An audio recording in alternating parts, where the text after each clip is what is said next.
Welcome to Almost Cancelled, everyone. I'm Peter, that is Connor, and we are going to talk about Room 104, Season 1, Episode 2. It's called Pizza Boy. This is, of course, an anthology, so spoilers for this episode, but this is kind of a weird case where we don't actually have to spoil the last episode to talk about this one, so you can kind of jump into any of these. But this one's called Pizza Boy, and it is about a pizza boy who comes to the room. Of course, if you're not familiar with the premise of this show, is that every episode is set in the same motel room, which is of course room 104. Pizza boy comes to deliver pizza to James Van Der Beek, who of course is Dawson's Creek. If you're trying to put a face to that name, him and his wife are in the room, and they've ordered pizza.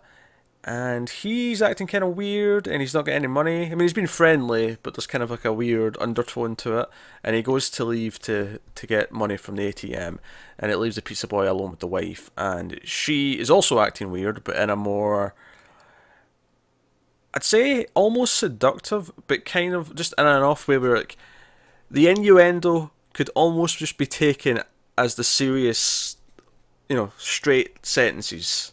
I think at first, yeah. At first, there is a point where it's, come give me that pizza. Like, Yeah. there's a point where it becomes clear that it's more than that. Um, but yeah, but the husband's only away to the ATM, so what does she really think they're going to have time to do? Right. He's literally gone for like 5 minutes. Yeah.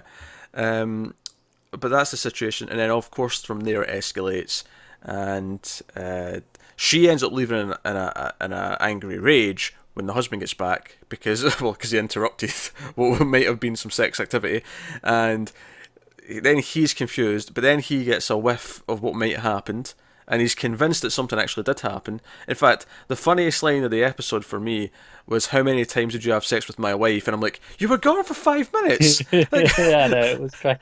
I was like half. like he barely had time to take off his shirt. Never mind. I love the idea that they came back, they were fully dressed. So, they've gotten completely dressed again at this time as well.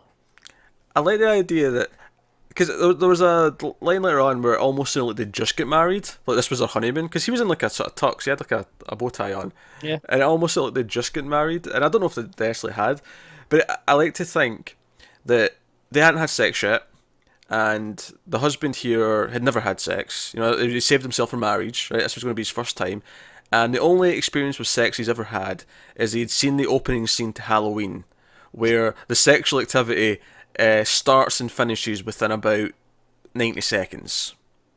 That is the only way I can read this and have it taken seriously. Yeah, but you can't do that because of some of the stuff the wife says when she gets all the innuendos. She's like, "Oh, he hasn't been interested in a long time." Oh, of course, sure. Yeah. There's obviously evidence against it, but Yeah. in a vacuum, that would be the way I'd read that scene. That's what he's seen of sex. In a vacuum, yeah. And he's never not only has he never had sex, he's never seen anyone else do it for a reasonable time. Even a quickie is longer than what they had time for. Yeah. They were, especially if he's thinking they did it twice or more. How?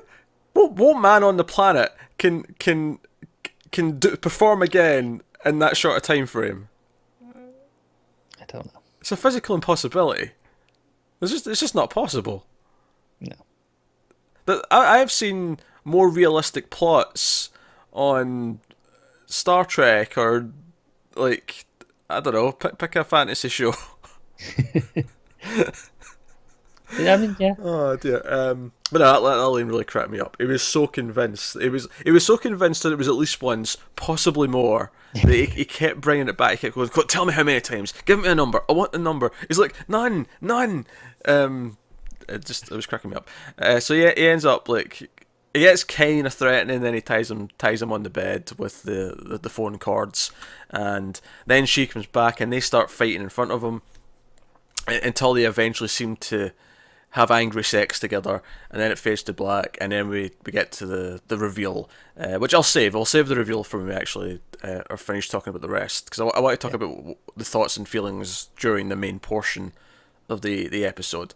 I will say this: I actually was very quickly convinced that whatever was happening, the husband and wife were both in on.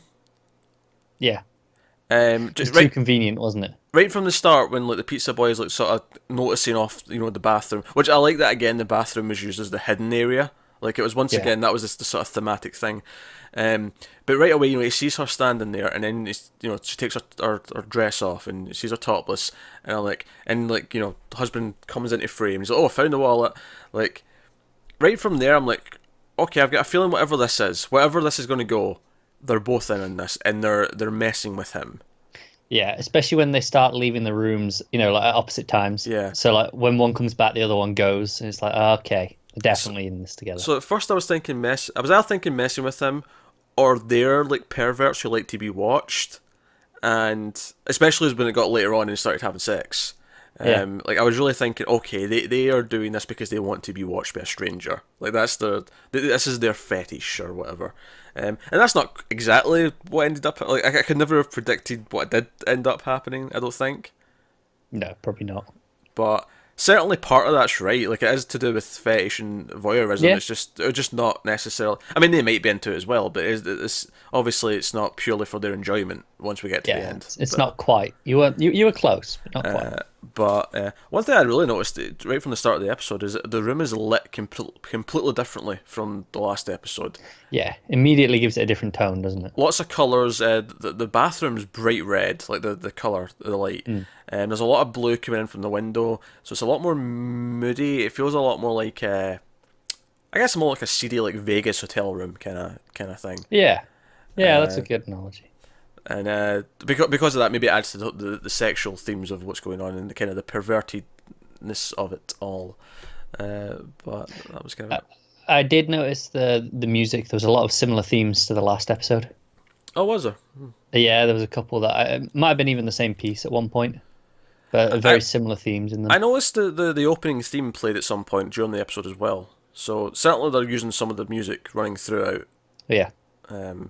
It'll be interesting to see. I will say, like, I preferred the first episode. Not to say this one wasn't good. It's just the first one had definitely a much better sense of its tone right from the get go. It felt like there was this foreboding. And not to say that I expect foreboding in every episode. Like this episode wasn't supposed to be foreboding. That's okay. But it wasn't quite as. It was more of a weird. It didn't quite know what it was for a while. It reminded me of remember Body Double. Yeah. It almost gave me that kind of feeling where someone's been lured into something like voyeuristic. Like it was reminding me a lot of that kind of feeling of him coming into this room, thinking he's there for a normal reason, and it's like, nah, there's something else going on. I was never scared for him. Like it was never like horror-esque. It was more. No, even when he was getting tied up. Yeah. You didn't really feel the threat, did you? There's just something, but there's something more going on. Yeah. So it was mystery more than threat. Yeah, yeah. But as to say that I wasn't enjoying it, I definitely was, especially once we got to the tying up. Well, actually, once we got to the innuendo, once the wife and the pizza boy were on their own, and she was going nuts with this delivering pizza line, which, like, is really bad innuendo. Joe, it was mainly enough because this whole setup, especially with all the themes it's doing, it was like a bad porn.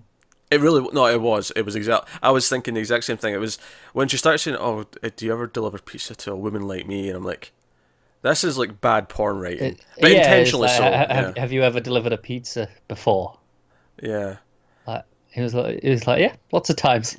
Yeah, he doesn't get it at first. But the funny thing is up until a point, you're like, of course you would just answer truthfully, yeah, sure, what? Like, that's a weird question. And I think the reason why you don't... I mean, you can maybe get it as an audience member, but I think the reason why it plays off as not really obvious that she's making innuendo is because it's a really bad innuendo. It's a really bad analogy. Not, like... See, I agree, but I think it's possible that he did get it as well, and he was like, "Yeah, lots of times." Like he was just trying to like brag almost. Like, "Yeah, I'm not a virgin." Oh right, I didn't read. I read it more of a like maybe he got what she was getting at, but he was trying to keep it not like he was trying to keep it as a normal conversation because he felt uncomfortable. Yeah. So it was just he was given the straight answer when he knew what maybe she was getting at, but it was no obviously. then it obviously gets heavier and it becomes much more clear to him. He can't avoid the innuendo. It is unavoidable then, yeah. Yeah, especially when the husband comes back and he's like, "What type of pizza is it you're delivering? Meat lovers? Did you give my wife the meat lovers on the bed?" Oh, it's cracking me up. So no, there was some fun stuff. As bad as the innuendo was, in the sense that, like, it's nowhere near as good as like a plumber, like, "Oh, I need to check how your plumbing is," or like, Yeah. at least you get what the metaphor's linking to. I've never, I mean, Tim might refer to his dick as a pizza. Tim might.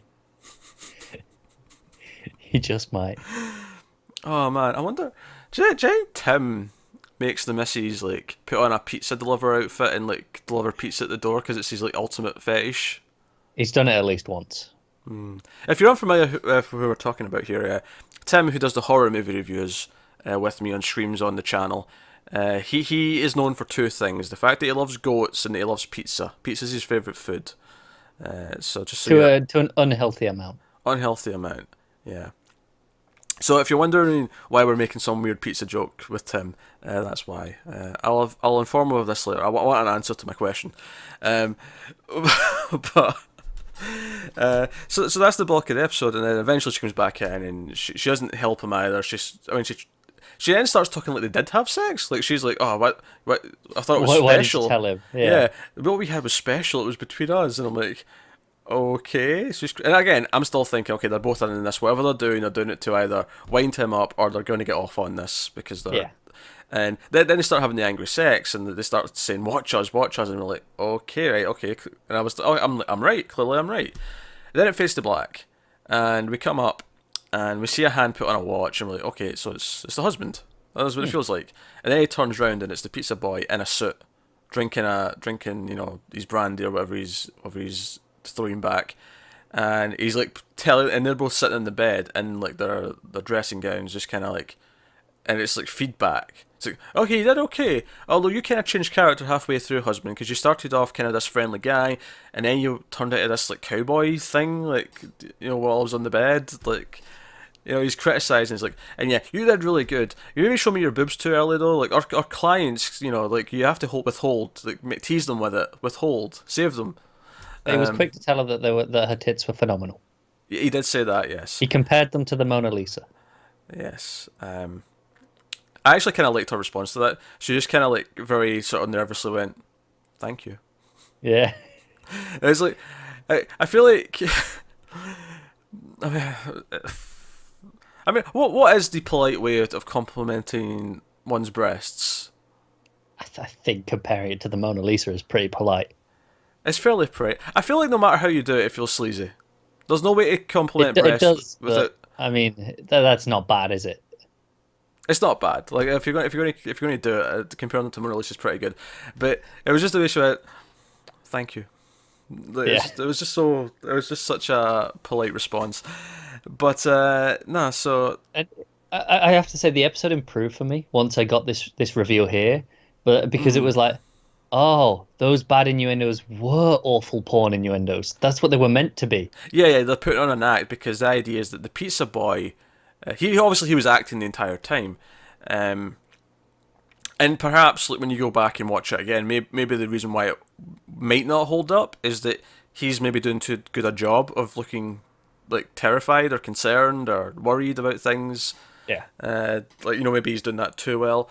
But so the idea is that these clients, these well, I mean, it's not solicitation technically because they're not getting involved in the sex. No, they're just watching. Yeah, so I don't even know what you'd call this. A live sex show, I guess, but with like a weird, with a very strict plot.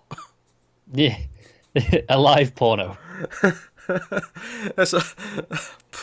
But anyway, so yeah, the idea is that they'll come and it seems like there'll be other scenarios, like because they said, "Oh, we'll do the pizza scenario again. Your first client's here soon, like, very soon, in fact." Like, there's a knock on the door. We end the episode with husband opening the door and being like, "Oh, sorry, I took so long." Pizza? Or how much for a pizza? So. Yeah, actually, thinking about it back, even the way he kept saying, "Oh, I'm going to give you a big generous tip," even that sounds like innuendo now. Looking back on it. Yeah. Because I even started saying that before the other innuendo, because he's like, oh, we've been wasting your time, so I'll give you a tip. But yeah. No, it was a fine little idea. It was a fine little twist. It definitely didn't leave as much of an impact on me as last episode. No, definitely not. But it was fun. But it did have some atmosphere, and it was fun. And obviously, we've found a lot of stuff to like laugh about and joke about. So Right, and I think the acting was all pretty good as well. Like I think some of these stories, especially when they're only like 20 minutes, you've got that's it. You've got to have decent acting in them. Otherwise, it just becomes a joke of instead of you're laughing at the jokes, that the thing itself becomes the joke. yeah, and Van der Beek with the dancing while the guy was tied up in the bed was quite good. Like Yeah, particularly the like the what should we call it, it's not a whip. What lasso. Lasso. Thank you. The word escaped me. Yeah, when he's doing the lasso and he's Sorry, I was just enjoying you thinking of it too much. I had and he's jumping forward. Yeah. It added to the surrealness of it, because it was like, okay, you're tied up and he's been really threatening, but now he's doing this weird lasso dance. Like, what? How do you read this? And I think maybe that's where the episode works really well, is because the whole idea is that the pizza boy is having a hard time reading the situation, because they're doing so many things that are conflicting and doing so many things that are weird. And that moment kind of sums it up, where, okay, he's been so threatening and stuff, but now he's doing this, and it's kind of like he says, he becomes a weird cowboy for no reason. which he rightly criticises, like, your character changed. Maybe dial it back on that. So, but no, I'm curious to see what next week's is going to be now. So, let us know what you thought of Pizza Boy, and comments below, like, subscribe, all that stuff. Get us on Twitter at mailed_fuzz for channel updates. Get us on patreon.com/mailfuzztv if you want to support the channel. But otherwise, guys, that is us. So thank you very much once again for watching. Keep watching TV. Have you got any vanilla?